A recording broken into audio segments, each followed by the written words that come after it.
నమస్కారం ఈటీవీ 360కి స్వాగతం. ముందుగా ప్రధాన అంశాలు. ఢిల్లీ వెళ్లిన సీఎం కాసేపట్లో కేంద్ర ఆర్థిక మంత్రితో భేటీ. సిఐఐ సదస్సులో సన్ రైజ్ ఏపీ డాక్యుమెంటరీ ఆవిష్కరణ. జీఎస్టీ ఉత్సవ్పై ప్రజాప్రతినిధులతో సీఎం టెలికాన్ఫరెన్స్. తగ్గిన ధరలపై ప్రజలకు అవగాహన కల్పించాలని ఆదేశం. నెల్లూరు జిల్లా కొత్తమినగల్లులో వైసీపీ దాష్టీకం. ఇసుక అక్రమ తవ్వకాలపై ప్రశ్నించిన వ్యక్తిపై దాడి. పరవళ్లు తొక్కుతున్న గోదావరి. వరద గుప్పిట్లోనే కోనసీమ లంకలు. మరపడవలపై రాకపోకలు.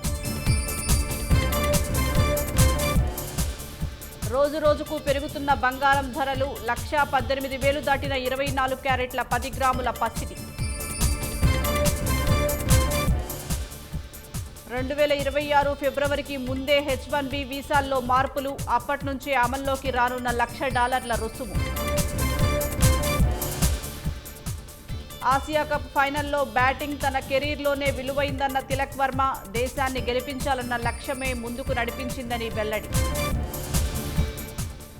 ఇంద్రకీలాద్రిపై వైభవంగా దసరా మహోత్సవాలు. 9వ రోజు దుర్గాదేవి అలంకారంలో జగన్మాత కటాక్షం.